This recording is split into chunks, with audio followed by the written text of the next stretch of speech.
Bonjour à tous, bienvenue pour un nouvel épisode du Calisthenics Science Podcast, un épisode solo de 012 The Workout. Donc actuellement c'est le quatrième épisode solo de ma part. J'espère que vous allez bien. Donc encore une fois la régularité n'est pas au rendez-vous, ça fait 2 mois depuis le dernier épisode. Mais j'ai toujours gardé les épisodes de podcast en tête et j'arrêtais pas de me dire il faut que je le fasse et finalement on procrastine et voilà donc un peu plus assidu sur les autres plateformes mais le podcast me tient vraiment à cœur. Même si je sais qu'il y a des choses à améliorer, je sais aussi que le contenu vous plaît, parce que j'ai quand même à chaque fois des petits retours. D'ailleurs, ici, c'est que ça faisait longtemps, j'ai été jeter un petit œil dans les statistiques et je suis assez étonné du nombre de lectures quotidiennes sur les anciens épisodes, etc. Donc franchement, c'est vraiment impressionnant parce qu'on n'est plus du tout actif dessus. Et finalement, j'ai l'impression que les stats sont plus intéressantes maintenant qu'auparavant. Donc, comme quoi, c'est intéressant que vous puissiez retourner en arrière parce que c'est vrai qu'on a abordé beaucoup de sujets dans les 50 épisodes précédents et que finalement ça puisse servir maintenant. Donc, franchement, c'est très intéressant. Donc, merci à vous en tout cas de nous écouter. C'est vrai que je pense qu'on le remercie pas assez, hein. Finalement, c'est passer un peu de temps à notre compagnie, nous avoir dans les oreilles. Et puis, si ça vous rend service en termes de, de d'aide dans vos entraînements, c'est super chouette. Donc voilà. Euh, et puis dans ma tête, voilà, j'ai toujours des idées de contenu. Chaque fois quand j'aborde des sujets dans des shorts, dans des réels, dans des newsletters, je me dis purée, il y a plein de choses qui passent un peu à travers, des petites pensées. Même si je sais que quand, quand je fais des podcasts, j'ai tendance à m'emballer et aller un peu moins à l'essentiel que dans ce genre de vidéos et même dans mes autres vidéos parfois c'est le cas. Mais voilà, donc aujourd'hui, sujet du jour, on va parler de l'approche hybride, calisthénie street lifting. Donc si vous nous suivez depuis longtemps, vous savez que j'ai toujours eu des objectifs dans les deux disciplines. Il m'arrivait de faire beaucoup d'erreurs, de séparer le street lifting, les skills, puis d'y aller par période, etc. Mais j'ai toujours eu ces deux objectifs, ou ces deux disciplines en tout cas à cœur. Et récemment, je commence un peu plus, je dirais, à me positionner dedans, vraiment à vouloir peut-être dans une certaine mesure vous influencer à l'être et à adopter cette approche parce que je pense que beaucoup de personnes en bénéficieraient. Je pense notamment à beaucoup de personnes qui ne sont pas suffisamment régulières dans leur pratique ou qui n'apprécient pas spécialement ça ou qui progressent de manière lente et qui petit à petit, pour qui chez petit à petit la flamme s'éteint. Maintenant c'est très nuancé parce que ça peut être assez vague comme je dirais objectif dans ces deux disciplines. Il y a plusieurs manières de les aborder et c'est peut-être pas adopté à tout le monde, hein. Vraiment, il y a des personnes justement, vont beaucoup plus s'épanouir que dans l'un ou que dans l'autre. Donc voilà, mais j'ai l'impression que pour ceux qui sont un peu dans ma lancée un peu, qui ont du mal aussi à se décider, qui switchent un petit peu on-off dans ces objectifs, ben voilà, le fait d'en parler, de vous donner des outils pour cela, je pense que ça peut voilà, vous être bénéfique. Et, euh, et qu'en faisant les choses bien aussi, finalement, je pense aussi qu'il y a une certaine, voilà, il y a plein de raisons pour adopter cette approche. Et justement, on va voir dans ce podcast. J'avais fait une vidéo YouTube récemment. En fait, je vais me baser sur celle-ci, un peu de la manière dont je me suis basé sur la vidéo sur la stagnation. Donc ici, je vais reprendre un petit peu les points que j'avais abordés dans cette vidéo. Je vais peut-être aller un peu plus dans le détail et apporter quelques informations que je n'avais pas spécialement mentionnées dans la dernière vidéo. Autre chose aussi qui m'a poussé à refaire ce genre de contenu un peu plus long, c'est que je suis en train d'en faire pas mal en fait des contenus assez longs, enfin pas mal. Donc j'en ai fait quelques-uns sur la Kali Academy. Donc si vous n'êtes pas sur le groupe Facebook là, n'hésitez pas à rejoindre, hein. Vous tapez Kali Academy sur Facebook ou alors vous m'envoyez un DM ou vous suivez aussi Martin et Exilibre. Donc voilà, on avait créé le groupe, enfin j'ai rejoint son groupe et on a fusionné un peu nos communautés pour faire du contenu. Et donc justement on aborde des lives. Pour l'instant on a traité des sujets, Martin de son côté a traité pas mal de sujets sur le handstand. Moi j'avais parlé un petit peu de l'importance de l'hypertrophie, j'avais parlé un peu de génétique. La semaine prochaine je vais parler un peu plus de programmation. Et donc voilà, on aborde récemment des petits sujets et donc les lives sont redisponibles là-dessus. Et en fait, c'est un peu comme format podcast. Et donc, je me disais, tiens, voilà, ici je pratique encore du podcast.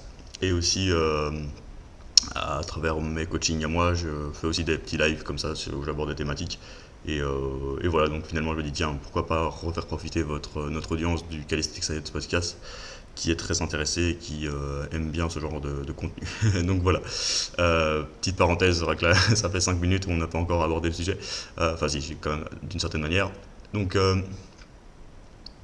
voilà, l'hybridation, ben, d'abord, qu'est-ce que c'est en fait Calisthénie, street lifting, donc on n'est pas du tout dans une hybridation athlète complet, polyvalence. Moi, je vois beaucoup d'athlètes de skill qui disent qu'ils sont polyvalents. Ça me fait un peu rigoler, mais enfin, d'un côté, c'est vrai parce qu'il y a des athlètes de skill qui se spécialisent uniquement en planche, mais ils sont polyvalents dans le sens où ils font planche et front lever et combo par exemple. Et donc, effectivement, ça fait 3 modalités, mais c'est pas non plus. C'est encore assez facile, on va dire, d'être spécifique là-dedans, voilà, sans dénigrer ça. D'ailleurs, j'adore tellement cette approche. À la limite, j'aurais parfois envie d'y dire plonger, mais je sais que les livres de street lifting me tiennent à plus à cœur et que ma progression serait pas aussi euh, fluide dans cette discipline et finalement ne me conviendrait peut-être pas. C'est ce que je vais peut-être aborder par après.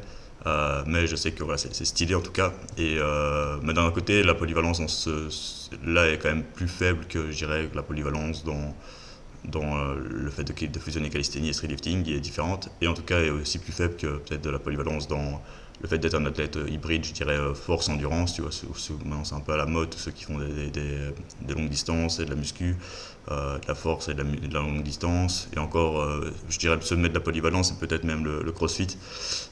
Quoi qu'on en dise, c'est quand même le sommet de la polyvalence, on va dire. Mais, donc voilà, après, à force de vouloir être un peu bon partout, ben, on devient un peu bon nulle part, comme on sait. Et, euh, et c'est important, ben, euh, enfin, finalement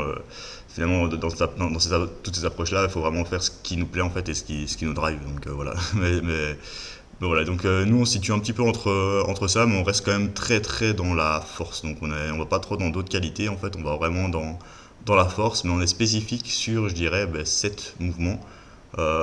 Ça dépend un peu de nos objectifs en skill, ça peut être un peu plus, donc ça dépend un peu vraiment de nos objectifs. Euh, mais on va déjà intégrer normalement les 4 mouvements de street lifting, donc le muscle up, la traction, le dips et le squat. Donc ceux-là sont déjà très intéressants et c'est déjà voilà, c'est une discipline à part entière, donc c'est déjà assez complet finalement. Et ensuite on va aborder ben, tout ce qui est calisthénie, et dans la calisthénie ça va dépendre de nous, mais je pense qu'on a tout intérêt à travailler, on va dire ces 3 ou 4 mouvements, donc c'est le front lever, la planche, l'handstand push-ups et la traction à une main éventuellement. En fait la traction à une main, en fait j'ai l'impression qu'il y a tellement une partie importante du travail qui doit être fait sur la traction lestée avant. Donc tant qu'on n'a pas spécialement une traction lestée, au moins à 70-80% de son poids de corps, ben, on- ça devient un peu risqué, même si on sait la valider avant, hein, je ne dis pas. Mais ça devient un peu une perte de temps, un peu risqué de travailler la traction une main avant ce standard en fait. Et c'est pour ça que je ne l'inclus pas spécialement dans ces objectifs. Tandis que le reste, pour moi, peut déjà être abordé dès le début, même quand on n'a pas beaucoup de niveau. Et là, ça va être un peu la nuance avec beaucoup de personnes qui disent tiens, il faut valider tel truc avant d'attaquer un mouvement. Mais je pense qu'il y a toujours une partie de conditionnement, de proprioception, d'activation qui doit être important, qui doit être privilégiée, je dirais, avant enfin, qui peut se faire dès le départ. Excusez-moi pour les petites notifications. Je pense qu'elles seront quand même en sourdine, donc normalement ça devrait aller. Peut-être que voilà, il y aura peut-être deux, trois petites notifications qui vont apparaître. Je vous avoue que j'ai pas envie de couper le son au risque de couper mon son à moi. Donc voilà, il se peut qu'il y aura quelques petites notifications. Euh, où est-ce que j'en étais Petite pause. Euh, donc ouais, le fait de travailler les mouvements directement. Donc je pense que je me suis souvent exprimé là-dessus. Et en parallèle de ça, ben, voilà, là c'est pour les personnes qui sont un peu plus débutantes, je dirais. Donc après, on peut assez rapidement, on va dire, se diriger vers une augmentation de l'attraction. Et si vous me suivez aussi, Euh, il y a eu justement toutes les polémiques là-dedans, à quand est-ce qu'on peut commencer à se lester. Et pour moi, on peut commencer déjà à se lester à partir d'un nombre de, par exemple, 10 tractions. Et pour certaines personnes, peut-être même un peu moins. Donc j'avais justement fait aussi une vidéo sur quand peut-on se lester. Et il y avait eu la polémique qui a tourné un peu en même temps, mais enfin, à mon échelle, j'ai pas touché du tout la polémique. Donc la polémique, c'était de se dire qu'il fallait être super bon en certaines reps éventuellement avant de commencer à se lester. Et on avait des chiffres comme 30 tractions avant d'envisager de se lester, ce qui est déjà extrêmement compliqué. Et je pense aussi que les gens, quand on parle de se lester, ils imaginaient déjà passer directement à 20, 30, 40 kilos en traction, alors qu'on peut très bien mettre 2,5 par exemple, et déjà attaquer une petite surcharge progressive, déjà mesurer sa progression, ce qui est super intéressant en fait, plutôt que déjà d'envisager des gros chiffres, et ce qui est déjà accessible à partir de même 8 ou 7 tractions. Et dans cela, il y a des gens qui progressent pas aussi vite aussi que ça, et que déjà pour atteindre 30 tractions, c'est un boulot monstre. Et pour, par exemple, je pense voilà, des athlètes des féminines, athlètes féminines par exemple, la progression est parfois plus lente, même chez certaines personnes, ben, parfois grappiller une traction c'est compliqué, donc parfois ça peut être très motivant d'envisager un travail de lesté, et à la fois aussi ben, déjà motivant d'entamer un travail de figure de calisthénie. Et donc on peut déjà aborder cette discipline, cette hybridation, je dirais assez tôt, de manière complète sur les 7 mouvements, même si voilà, on va s'éparpiller, peut-être on va peut-être avancer un peu moins dans un mouvement, mais on va quand même pouvoir déjà aborder cette notion d'hybride, et peut-être qui fait un peu plus sa pratique que de devoir construire un certain standard ou rester sur un programme très minimaliste et spécifique, plutôt que de pouvoir exploiter tout ça. Et dans tout ça, bon, on va pouvoir parfois exploiter un peu plus de points forts, et en tout cas au début, ben, la pratique sera plus facile en fait. Elle va être quand on est encore un débutant, au stade un débutant intermédiaire, ben, on a encore beaucoup de progrès disponibles, et on peut avoir une approche très complète, et ça va justement nous assurer un certain équilibre, etc. Et donc on va pouvoir vraiment avancer là-dedans de manière assez, je dirais, linéaire, quoi. La progression devrait quand même se faire assez bien, même si elle se fera peut-être moins rapidement qu'en étant moins hybride. Donc voilà, là j'ai déjà fait une petite parenthèse sur la suite. Euh, donc là j'ai abordé un peu plus les prérequis et la définition de être hybride. Après voilà, si vous avez un mouvement de skill qui vous intéresse, comme le drapeau, comme la press to handstand, comme euh, bah, les festos, voilà, ça peut très bien s'intégrer aussi dans cette hybridation. Et même chose pour les mouvements de force, vous n'êtes pas obligé d'aller sur les 4 mouvements de street lifting. Si vous ne faites pas les jambes, vous ne les faites pas. Si vous faites du bench, c'est du développé militaire, ça peut être très intéressant également. Donc voilà, finalement la liberté est là. Et autre chose dans l'hybridation que j'aime bien mentionner, c'est un peu cet aspect hypertrophie qui est bénéfique pour ces deux disciplines, et parfois même nécessaire. Donc c'est c'est un peu le concept calisthenics, donc calisthénie, lift, street lifting, et lift en anglais, hypertrophie. Et combiner un petit peu ces trois mondes ben, est intéressant. Même pour ceux qui ont des objectifs un peu plus physiques, ben, ça va être potentiellement intéressant. Euh, donc voilà, je pense qu'on a pu un peu définir tout ça, parce que voilà, cette partie hypertrophie, je l'ai déjà souligné suffisamment, et parfois c'est des meilleurs outils que les exercices en eux-mêmes pour nous aider à progresser sur ces exercices en eux-mêmes, ou alors ils sont pas des meilleurs, mais ils sont enfin, c'est un peu le maillon manquant pour pouvoir réussir cela. Voilà, on va passer d'abord, je vais reprendre les points de la vidéo où j'avais mentionné d'abord en premier temps les avantages. Donc ça sera plus facile pour moi vu que je suis un peu biaisé et que je vais sans doute mentionner beaucoup d'avantages. Euh, et ensuite, on va peut-être voir un petit peu plus les désavantages. Peut-être avant de recommencer ces points, j'ai envie encore une fois de vous dire vraiment ce qui est le plus important, c'est de faire ce qui vous plaît à vous. Quand allez, vous fermez les yeux, vous rêvez, vous dites tiens, moi je veux réussir ça. Et vraiment, ces objectifs-là, il faut les garder sur le long terme. Il se peut aussi que ça soit un.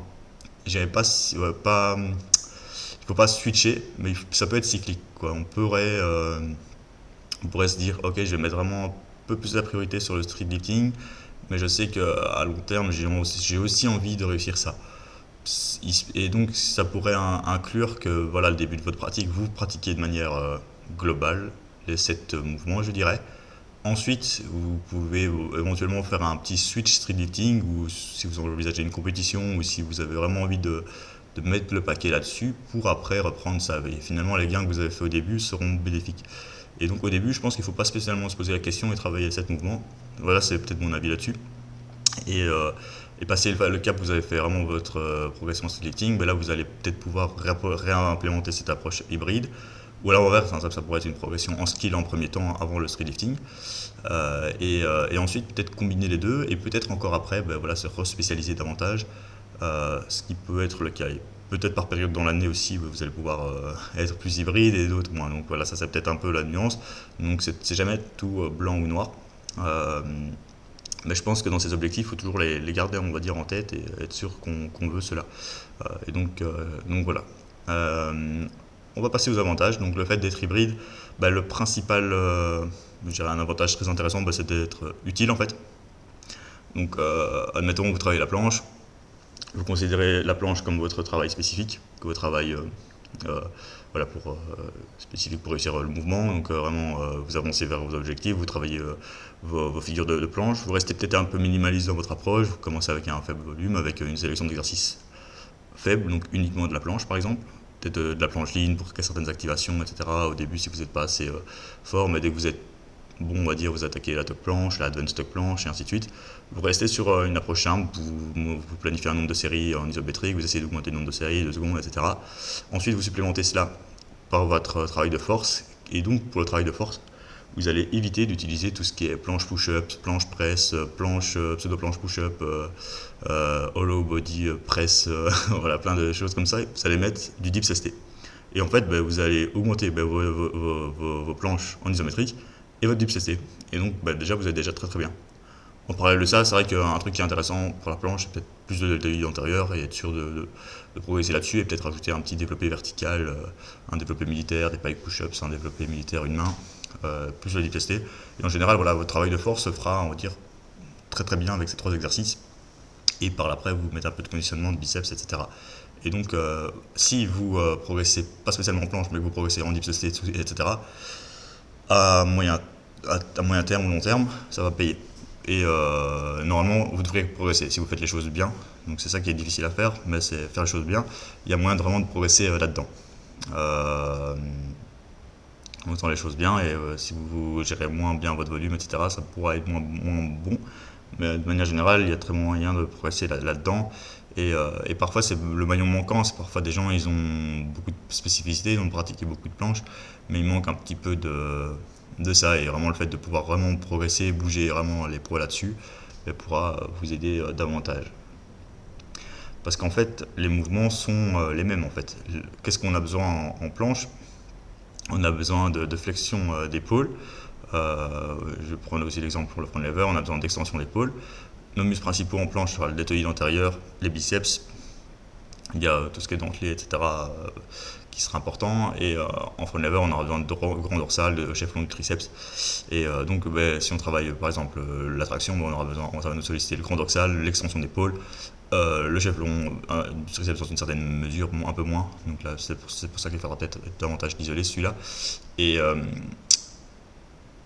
enfin, le front lever va le travailler de lui-même de toute façon. Donc c'est ça qui est bien aussi finalement, même si vous manquez un peu d'un muscle ou d'une activation, le mouvement lui-même le travaillera de toute façon.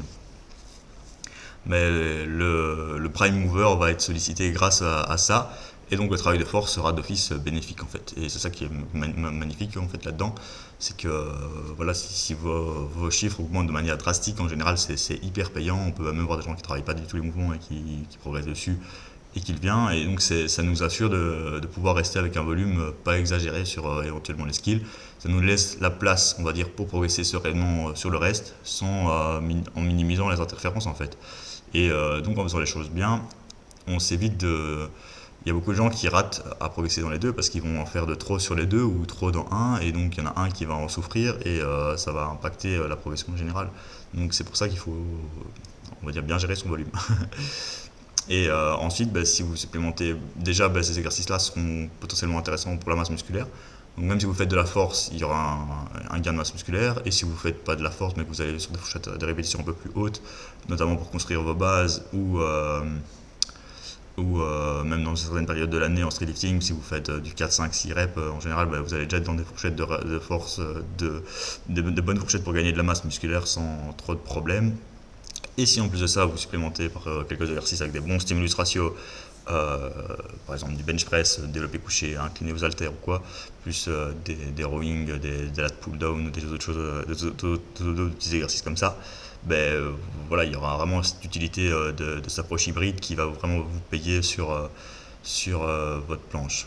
Et ça va être utile jusqu'à un stade plutôt intermédiaire et avancé. Donc on peut y aller avant de devoir, je dirais, se spécialiser un peu plus. Peut-être qu'à un moment, il va falloir utiliser d'autres exercices de renforcement ou d'autres progressions, d'autres sélections d'exercices en skill, par exemple des entrées différentes, donc des, euh, des L-sit to planche ou des lean to planche, des hang to front lever, des inverted hang to front lever, mais il faut déjà bien exploiter les progressions. Parfois, ça sera des outils pour passer les caps et elles ne seront pas exploitables tout le temps. Et, parfois, il faudra peut-être ajouter d'autres exercices comme éventuellement des planches push-up ou des presses de nouveau, mais c'est pas, franchement, il faut déjà atteindre un certain niveau avant d'envisager cela, je dirais. Ensuite, il y a autre chose qui est très intéressant, c'est qu'il y a souvent de la place en fait, parce que si on s'entraîne beaucoup en planche, bon, on sera quand même limité à un certain nombre de séries, etc. Et finalement, on peut pas en faire de trop, je dirais, en termes de volume d'entraînement. Donc, ça fait qu'à la fin de la séance, soit on en fait encore, mais ça risque d'être du junk volume, soit ça risque de faire du volume qui nous fera pas progresser, stagner, nous blesser. C'est un volume qui va marcher chez les gens plus doués, mais peut-être pas chez tout le monde. Et donc, si on remplace ce volume-là par un autre travail plus global, en fusionnant ces deux disciplines, voilà, par exemple le dips, si on se dit on va travailler un peu nos points faibles dips et puis un peu de tirage pour les tractions, etc., ça va nous faire qu'on peut caler beaucoup de places d'entraînement, de nombre de séries sur un peu tous les mouvements dans notre programme et qu'on aura un programme assez riche, assez complet. Euh, et ça, c'est intéressant, quoi. Donc, pour ceux qui aiment bien en faire beaucoup, je dirais. Mais après, il faut de nouveau bien gérer la somme de tout, s'assurer de récupérer, s'assurer de progresser. Voilà, pour citer un exemple que j'avais cité dans la vidéo, hein, par exemple, si on ne pratique que la planche, on va peut-être être limité à 24 séries de planches. Euh, et si on se spécialise, peut-être 30. Mais si on rajoute du dips en plus, on pourra peut-être facilement rajouter 10 séries sans que ça ait trop d'impact et peut-être que ça même sera utile pour votre planche et donc on pourrait monter éventuellement à 34 séries. Donc là, c'est peut-être pour quelqu'un qui est déjà assez conditionné, assez avancé, hein. 24 séries de planche, c'est déjà assez conséquent. Après, c'est toujours le nombre de séries, ça va dépendre toujours de la proximité à l'échec que vous allez mettre. Euh, Éventuellement, ouais, il y a toujours des séries qui se valent pas, hein. Toutes les séries ne se valent pas. Il y a des séries plus faciles, des séries un peu moins faciles, des séries plus proches, plus high rep, moins high rep, etc., plus techniques. Euh, donc voilà, c'est pour vous dire que voilà, il y a quand même pas mal de place de travailler un petit peu tout, d'avoir un petit problème. Après, il ne faut pas tomber dans le fear of missing something, donc à chaque fois se dire tiens, là, j'ai pas travaillé ma fibre supérieure du grand dorsal, là, j'ai pas travaillé mon delta moyen, là, j'ai pas mis mon travail de nuque, j'ai pas travaillé ma flexion de genou en version longue et finalement parfois on peut quand même s'en tirer très bien en bac en tout, mais par exemple rien qu'en rajoutant un peu les mouvements principaux, c'est déjà assez riche et ensuite rajouter un peu les isolations par période, par là où vous avez envie de progresser, etc., le temps que vous avez disponible, etc. Donc ça va dépendre aussi. Ça va peut-être être dans un inconvénient, c'est que ça prend plus de temps. Ensuite, il y a un point très important, c'est de kiffer. Donc ça va un peu ce que je disais au début, voilà, adopter cette approche hybride, c'est dans un premier temps peut-être aussi pour apprécier ce que l'on fait. Je pense que quand on approche cette approche hybride, on est peut-être un peu moins compétitif. Enfin, je pense, je suis sûr. On est moins compétitif parce que voilà, on se disperse un peu. Après, ça ne nous empêche pas à certains niveaux d'être hybride et de faire de la compétition si vous êtes solide. Pour certaines personnes, ça sera plus facile que pour d'autres. Ça dépend de l'accès des compétitions. Donc, je sais que si j'étais en France, j'aurais pas pu participer à certaines compétitions, mais en Belgique, j'ai pu me permettre d'y participer. Je pense pas enfin, il n'y a rien de certain, mais peut-être que j'y participerai si je peux encore avoir l'opportunité de le faire parce que c'est chouette. Mais je sais que voilà, je suis pas très compétitif dedans. Mais ça m'empêche pas d'avoir un niveau ok. Donc voilà. Et Mais c'est une petite parenthèse, mais voilà, de manière générale, quand on aborde cette approche, on est peut-être un peu moins compétitif. Peut-être qu'à l'avenir, un peu d'autres formats, style des battles avec hybride, calisthénie ou des max reps sur des planches et du lesté en même temps. Après, il y a aussi un point important, c'est que les gens qui sont doués dans un sont beaucoup de chances d'être doués dans l'autre. Donc souvent, si on est doué en planche, il y a beaucoup de chances qu'on ait des petits fémurs, qu'on ait quand même des prédispositions sur le biceps, sur la poussée par exemple, et on pourrait avoir un gros dips et un gros squat par exemple. Il y a quand même pas mal de chances là-dedans, donc ça rend pas la chose inaccessible.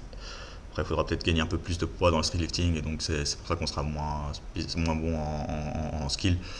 Pour être compétitif en street lifting, il faut vraiment remplir sa catégorie de poids, je dirais, mais être assez musclé, quoi. Donc, et parfois, ça sera peut-être un peu, surtout la masse qui va aller au niveau des jambes, qui va peut-être nous impacter un peu plus sur la pratique des skis. Mais voilà, donc l'idée, c'est d'être moins compétitif, mais d'apporter vraiment une notion un peu plus de plaisir, de fun. Parce qu'en fait, ce qui est intéressant, c'est qu'on va pouvoir toujours essayer d'avoir une progression. Euh, Parce qu'à l'entraînement, c'est très frustrant. Par exemple, si on n'a que 4 mouvements de street lifting et qu'on n'arrive pas spécialement à progresser sur 4 mouvements, c'est un peu dur. On va peut-être pouvoir progresser sur l'hypertrophie ou quoi. Tandis que si on a les skills avant, ben, on a quand même une chance de progresser sur les skills. Puis ben, si les skills se passent mal, ben, on sait qu'on a les street lifting. Et ensuite, on a peut-être l'hypertrophie qui va pouvoir bien se passer. Et donc finalement, ça nous assure quand même d'avoir toujours un petit truc qui est là, ou même juste même en dehors de la progression, il y a peut-être le fait de la pratique. Donc voilà, c'est différent quoi, de pratiquer un maintien isométrique, c'est beaucoup de concentration, c'est d'activation, c'est de la qualité, c'est très propre. Le street lifting aussi, l'air de rien, mais il y a quand même un mouvement plus de force brute, de bras pliés, d'envoyer un peu plus la sauce, d'être plus nerveux. Et, euh, et après ça, ben, il y a toujours l'hypertrophie, là c'est plus dans le ressenti, le mind muscle connection, le pump, etc. Et donc finalement on jongle un peu avec tous ces paramètres. Il y a aussi le fait d'être focus sur un pendant longtemps, donc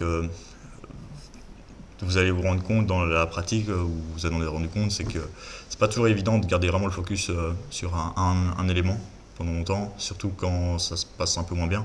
Il y a d'office des stades où ça se passe un peu moins bien. Donc quand on est très spécifique, il y a toujours un moment où vous allez être un peu stagné là-dessus, puis d'un coup vous allez progresser grâce à une période de forme, à une période volontaire où vous avez justement bien fait les choses. Euh, mais là, on peut aussi cycler aussi davantage ça dans l'année, par exemple. On peut toujours garder cette approche hybride, mais on peut clairement, on va dire, switcher un peu notre focus, hein. Donc, si vous me suivez, il y avait toute la périodisation masse, force et skill. Avec le recul, hein, je vous avais exprimé pas mal de nuances dessus, mais ça reste très présent. Donc voilà, vous avez toujours un pourcentage de volume d'entraînement que vous pouvez calculer par rapport à vos nombres de séries alloués en skill, en force et en street lifting, en street lifting et en masse et en hypertrophie. Et vous allez pouvoir le faire varier dans votre année, peut-être 20% skill pour vraiment mettre l'accent davantage sur le street lifting et sur l'hypertrophie. Ensuite, peut-être même 20% skill, 20% street lifting, 10% street lifting limite, et vraiment beaucoup d'hypertrophie pendant un an si vous faites un bulk, on va dire, ou un lean bulk.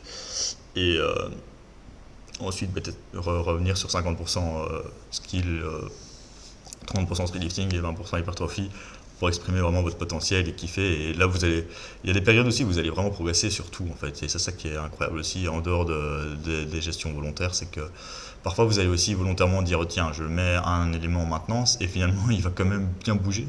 Et si vous sentez que vous avez la capacité de le bouger de manière facile, ben pourquoi pas.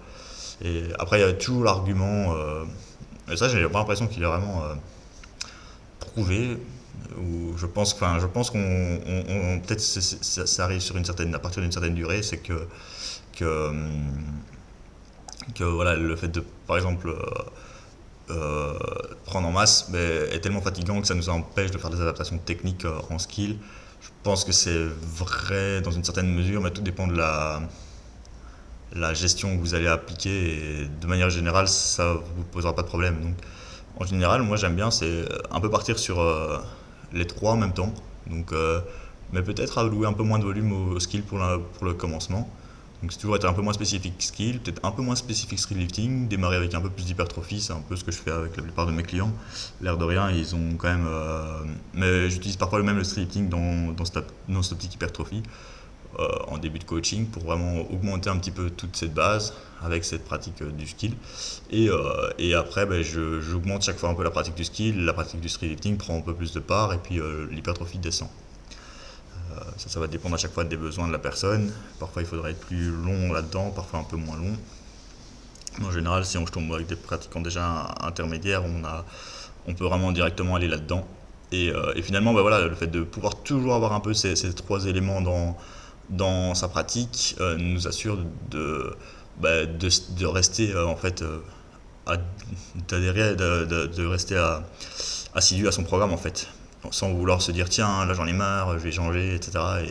Et ça c'est le pire chose qui peut, enfin le pire, ça marche aussi, hein, mais c'est peut-être parce que l'entraînement il y a beaucoup de choses qui marchent en fait. C'est ça qui est bien, mais c'est que parfois c'est toujours un peu suboptimal. Et en plus, comme je disais au début, en général au début, on va bien progresser partout.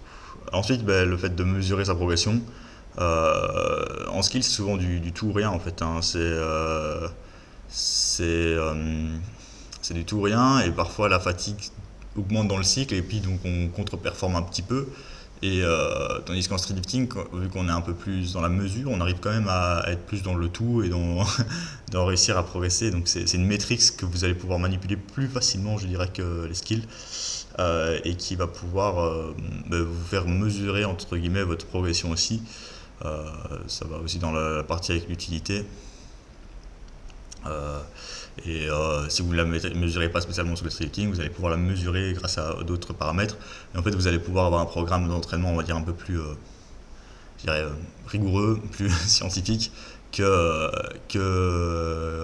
ressenti, etc. Même si j'ai pu regarder un peu certains athlètes de skill et eux, ils ont beaucoup de choses de ressenti, même en fonction de la forme du jour, etc. Et j'ai l'impression que cette approche-là peut marcher si vous arrivez à bien vous écouter et tout, mais elle est moins éprouvée, je dirais, donc c'est parfois mieux. C'est mieux en général de savoir où on fait, de moins laisser les choses au hasard, je trouve.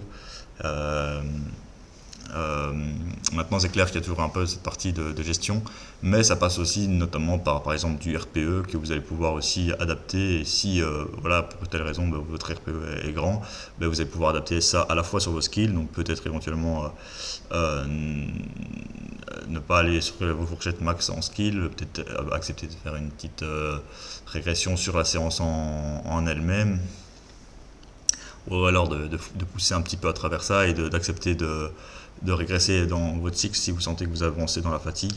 Et aussi, cet argument-là, en fait, il est fondé parce que, enfin, il arrive souvent chez ces pratiquants-là parce qu'en fait, leur charge d'entraînement, il démarre, on va dire, à fond dans les starting blocks. Et donc, pendant tout le cycle, c'est un peu du push. Et donc, ou alors, il n'y a même pas spécialement de semaine de bloc, il n'y a pas spécialement de périodisation, de départ. Et donc, finalement, ils sont presque à fond tout le temps. Et donc, d'office, qu'il y a des moments où ils doivent récupérer, mais ils vont plutôt faire des deloads chaque semaine sur les séances où ils ne le sentent pas et sur celles où ils le sentent. Et tandis que si nous, on fait bien les choses et qu'on sait qu'on va créer de l'élan et qu'on va s'assurer de démarrer bas pour finir un peu plus haut, de bien gérer son volume, finalement, on va s'assurer aussi que on va essayer d'éviter d'avoir justement ces périodes down, ces sensations plus négatives dans notre programme. Mais il se peut que ça arrive de toute façon, et donc là, il faudra s'écouter et justement éventuellement réagir par rapport à ça. Et puis parfois, on peut réagir sur le bloc d'après quand on récolte certaines données aussi grâce justement à toutes ces variables qu'on peut mesurer, par exemple le nombre de séries en skill, les RPE qui sont un peu hauts, etc. On va pouvoir les récolter pour pouvoir assurer davantage le prochain bloc. Autre chose, il y a tout ce qui est variation, masse musculaire, donc voilà, grâce à ces exercices, il y aura la surcharge progressive, il y aura les amplitudes de mouvement qui seront un peu plus grands, les angles qui seront un peu différents. On va peut-être limiter un peu le risque d'usure parce qu'on va avoir une plus grande diversité de mouvements, des angles un peu différents, on va avoir différents rythmes de contraction, concentriques, isométriques. Et donc tout ça va nous faire un petit peu plus gagner en masse musculaire en général. Et voilà. Autre chose qui est aussi, je mentionne assez souvent, d'ailleurs j'ai une vidéo qui va bientôt sortir là-dessus sur la génétique, on va dire. C'est les gens qui sont un petit peu moins favorisés, moins doués en fait. Ben, ces gens-là, ils ont peut-être pas spécialement le choix d'adopter cette approche plus hybride que des gens très doués quoi. Donc je pense j'ai suffisamment mentionné dans le podcast ou dans des choses que voilà, il y a les athlètes très spécifiques qui peuvent par exemple faire un programme full planche tout le temps et balancer que des tentatives et ça va très très bien marcher pour eux. Ce qui n'est pas du tout le cas de beaucoup de personnes qui ont plus intérêt justement à peut-être justement privilégier ce travail de force sur un autre mouvement que la planche qui sera peut-être plus bénéfique pour eux, notamment en termes de gains en masse musculaire, de variation, etc., de plein de choses, de mesurer ça. Pas spécial, ça peut aussi être autre chose que du dips, ça peut par exemple être du military press ou un développé, mais qui va leur correspondre peut-être un peu plus à eux, qui vont peut-être avoir une progression plus fluide, plus rapide, plus naturelle sur ce mouvement parce qu'ils ont plus facile à progresser dessus. Et finalement, va leur apporter un peu plus de gains sur la durée, en tout cas en termes de masse musculaire. Mais il faudra surtout pas qu'ils négligent, de toute façon, ça c'est indispensable, c'est de ne pas négliger la pratique des skills, sauf si vous dites, ok, je préfère garder une approche cyclique, mais voilà, je suis pas, voilà, ça dépend vraiment de nous. Moi, je suis plus dans l'optique de les mettre, mais je sais que ça peut fonctionner. Il y a quand même des personnes aussi dans leur cycle de masse, ils battent complètement les skills, ils reviennent dessus après. Voilà, c'est un peu dur au début, mais ça revient de toute façon. Et ça revient notamment parce qu'en fait, dans leur cycle, ils vont toujours garder une petite pratique de street lifting, ils vont toujours garder un travail sur les mouvements principaux. Et donc, dans tous les cas, si ces mouvements-là augmentent, vous êtes toujours un peu dans une dynamique, on va dire, entre guillemets, positive vers vos objectifs. Et donc, c'est là aussi, même admettons, si vous êtes un peu moins spécifique, vous avez toujours en tête ces objectifs dans la durée et vous allez pouvoir y revenir par après. Et là, je reviens aussi dans les gens moins doués, je pense que le streetlifting est plus accessible, pas à un niveau compétitif pour la plupart des gens en fait, que les skills. Donc je pense que tout le monde peut atteindre un certain PR par rapport à ses capacités sur tous les mouvements de streetlifting, tandis que atteindre un front lever ou une planche par exemple, c'est beaucoup du tout ou rien déjà, parce qu'il faut réussir à passer les progressions. Et pour certains, ça peut demander pas mal d'années, beaucoup d'investissement. Tandis que battre son père, voilà, si on sent les choses bien, en général vous y arrivez. Après, c'est clair que passer un stade, je prends mon cas, ça fait quand même pas mal de temps que je suis un peu coincé sur mes chiffres, même si je sais qu'ils ont augmenté. Je sais qu'ils pourraient augmenter beaucoup plus enfin beaucoup plus, un peu plus si j'étais spécialisé là-dedans. Mais je sais que je suis pas spécialement prêt à le faire parce que je préfère vraiment cette approche hybride aussi. Et, mais je sais que voilà, j'ai plus de chances, on va dire, d'augmenter un peu de kilos que de valider de la full planche d'un coup, par exemple. C'est plus facile, entre guillemets. Maintenant, ça va dépendre de chacun aussi, hein, mais c'est plus voilà, certain. Ouais, voilà, là je pense que je vous ai cité un petit peu plein de vertus, on va dire, de cette approche. Voilà, vous avez compris un peu mon point de vue. Maintenant, il y a quand même des petits désavantages qui vont, enfin des désavantages petits ou voire gros pour certains, qui vont pouvoir aussi vous dissuader d'être hybride et qui vont peut-être vous orienter là-dedans. La première chose, c'est qu'on va devoir travailler les jambes. Et donc on sait très bien que travailler les jambes, moi je pense dans l'ensemble c'est positif, c'est bien d'avoir un squat, etc. Mais ça va toujours entre guillemets nous rajouter des petits ankle weight, un petit bras de levier en plus qui va rendre la progression, je dirais surtout pas impossible, mais un peu plus dur, mais plus lente. Mais clairement pas impossible. Je pense que c'est pas parce qu'on fait les jambes qu'on va pas progresser. Ça, c'est à moins qu'on fasse vraiment un bulk énorme, ou alors peut-être au début, si on passe vraiment s'il y a vraiment un grand gain de masse à ce niveau-là, mais ce qui arrivera rarement parce qu'on va toujours avoir quand même un focus plus important sur le streetlifting. Il y aura toujours un peu, on va rarement progresser comme des grosses machines sur les jambes, à part si on est un peu plus doué là-dessus, mais parce qu'en général, on va toujours avoir une priorité. On va souvent placer par exemple des dips avant les squats dans ces séances. On va toujours pratiquer un peu des séances haut du corps avant les séances jambes en général. Et donc il y aura toujours un peu de fatigue. On va mettre toujours un peu plus de nombre de séries, de volume sur le haut du corps que les jambes. D'ailleurs, en général, on va même justement volontairement mettre un focus un peu moins important sur les jambes là-dedans. À part si vous voulez faire de la compétition où là justement il y aura beaucoup de kilos à gagner là-dessus. Et donc là, dans une optique de compétition, en général, ce sera plus important de mettre le squat par exemple avant le dips, de mettre beaucoup de volume d'hypertrophie dessus si vous n'en avez pas beaucoup, etc. pour pouvoir progresser. Et donc ça sera important d'adapter cela. Donc par exemple, si je devais donner un peu l'exemple que je donne assez souvent, c'est quand vous faites les jambes, enfin quand vous faites pas les jambes, vous allez pouvoir progresser peut-être on va dire à 100% vers vos objectifs. Si vous faites, je vais peut-être même parler, si vous faites une approche spécifique et que vous avez les moyens de progresser là-dedans. Donc ça veut dire que vous avez bien construit votre base, que vous avez la possibilité de progresser de manière spécifique. Ça veut dire que vous êtes déjà un peu intermédiaire, avancé ou débutant mais doué. Là, vous allez pouvoir peut-être pratiquer à 100% votre mouvement en lui-même. Donc peut-être 100% planche entre guillemets. Si vous pratiquez planche et front lever, peut-être dans la petite polyvalence, vous allez peut-être progresser à 98-95%, je dirais.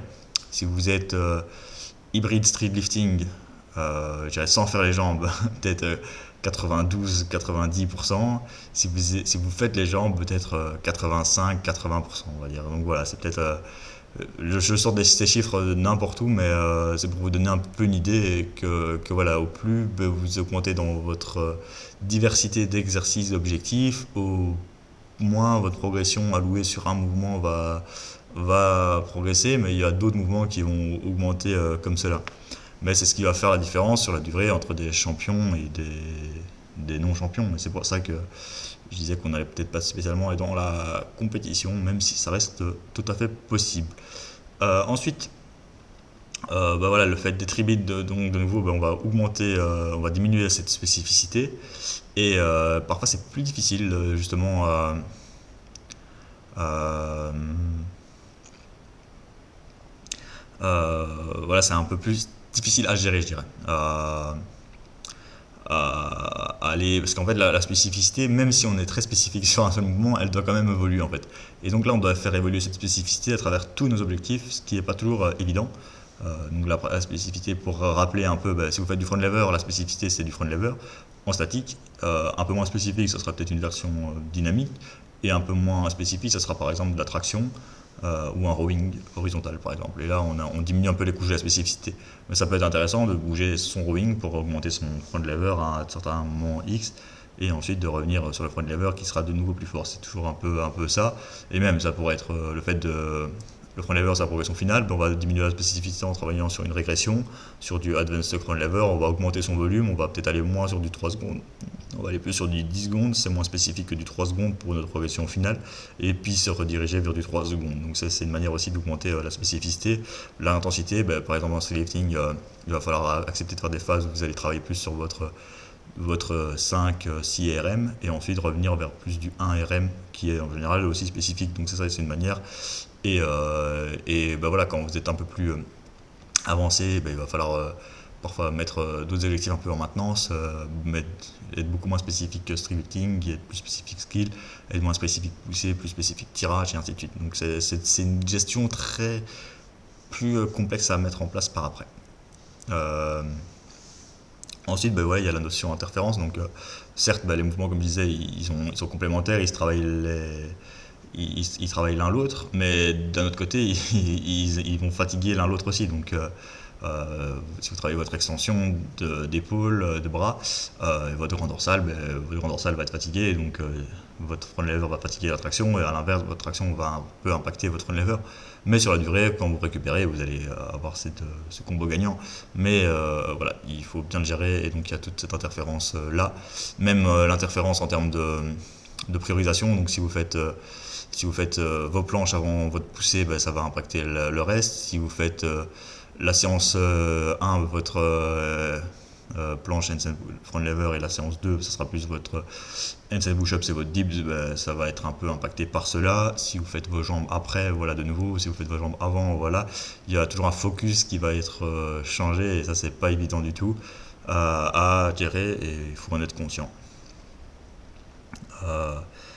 Ensuite, il y a la complexité, ça je reviens un petit peu par après, hein, c'est au début tout va augmenter, on va dire, de manière un peu plus facile, et par après ça va être un peu plus complexe, il va falloir être plus cyclique, fluctuer l'intensité, fluctuer la spécificité dans ses objectifs, la priorisation, et c'est une programmation plus complexe, mais c'est plus riche, il va falloir être plus intelligent, il va falloir bien être certain, être au point dans ses objectifs, et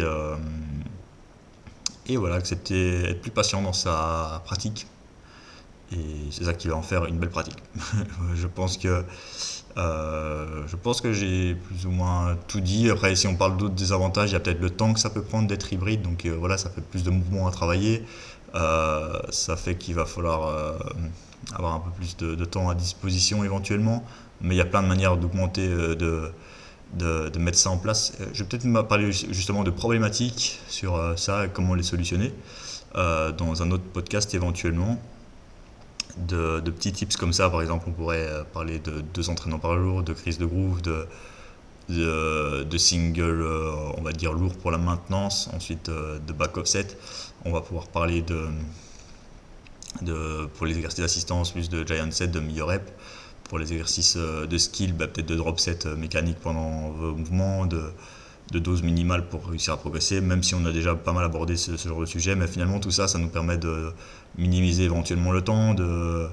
Mais si on a un temps limité ou si on se donne les moyens d'avoir du temps, finalement, il n'y a pas de problème. Mais ça restera encore assez modéré par rapport à une autre pratique. Parce que de nouveau, si on revient au début, il va falloir bien gérer sa charge d'entraînement. Donc commencer avec peu, évaluer à partir de là et ça va augmenter. Et finalement, on s'aperçoit qu'on s'est progressé avec pas grand chose.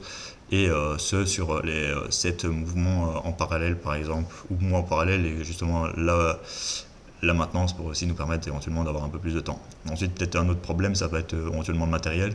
Donc voilà, il faut toujours être dans des bonnes conditions, il faut avoir accès à une bonne barre de dips, de traction, de squat, éventuellement un peu d'outils pour l'hypertrophie, mais tout ça, ça peut aussi se régler. Et et par exemple, si on reprend un peu ces notions de spécificité, même si vous n'avez pas spécialement accès à ça, et que vous faites de la KC de manière générale, que vous travaillez votre action peut-être mixte aux anneaux, que vous travaillez vos dips aux anneaux avec certaines variantes et que vous travaillez vos pistol squats, ben finalement vous bougez aussi entre guillemets de manière positive vers le street lifting, ça aura un certain transfert et vous pouvez être hybride sans forcément pratiquer du street lifting. Donc en fait c'est ça la Kaizeni même déjà ces mouvements là font partie on va dire intégrante de ça et peuvent être traités sans spécialement cela. Et peut-être une autre chose au niveau des avantages, c'est peut-être qu'on vient se situer un peu dans une communauté entre ces deux. Donc, pour ceux qui aiment bien être dans des cercles un peu plus sociaux, ben, on sera un peu, voilà, on sera un peu des hybrides, on sera un peu des, des caliméros, on sera pas spécialement catégorisé comme, ok, je suis un street lifting athlète ou je suis un skill athlète. Enfin, en fait, peut-être qu'on peut quand même se situer un peu entre les deux, parce qu'on va dire qu'on pratique les deux, mais voilà, on sait qu'on sera un peu entre guillemets, dans les deux là. Et voilà, après, je pense que petit à petit. Mais je pense qu'en fait, il y a tellement de pratiquants déjà qui sont hybrides en fait. C'est vrai que j'essaie de vous convaincre et vous influencer là-dedans, mais en général, sur Instagram, je fais un peu des sondages. Est-ce que. C'est quoi votre approche, etc. Est-ce que vous êtes hybride, etc. Bon, en fait, je m'aperçois que vous êtes beaucoup déjà à l'être et il y en a plein qui adorent cette pratique. Mais voilà, je pense que là, je m'adresse beaucoup à ceux qui hésitent un petit peu ou quoi. Et si vous devez le faire, bah, faites-le. Et peut-être, ou si vous avez justement grâce aux arguments que j'ai dit, bah, vous ne voulez pas le faire, ne le faites pas. Parce que voilà, il faut vraiment le vouloir en général. Et, euh, et voilà, donc si vous voulez mettre en place un peu cette approche-là de manière plus efficace, faire les choses bien, parce que comme on l'a vu, c'est un peu plus complexe, que vous voulez justement faire partie d'une communauté à travers 02 Workout Coaching pour être hybride, je vous encourage à venir me contacter. Hein. Donc vous avez le lien, mon mail dans la description. Vous pouvez me contacter sur Instagram, etc. aussi, pour mettre en place cette approche. Et, euh, et dans tous les cas, voilà, j'espère que je vous ai quand même apporté quelques outils aussi en termes d'entraînement. Et dans les autres podcasts, ne vous inquiétez pas, on ne va pas parler que de cette hybridation, on va aborder encore d'autres sujets. J'ai pas mal de petits sujets en tête qui pourraient être intéressants à exploiter. Et je pense que chaque fois je me dis, ok, cette fois c'est la bonne, on se remet un rythme de podcast de ouf. Et finalement, on s'aperçoit que pas tant que ça. Mais je vais vraiment vous prévoir. Je pense que je vais essayer.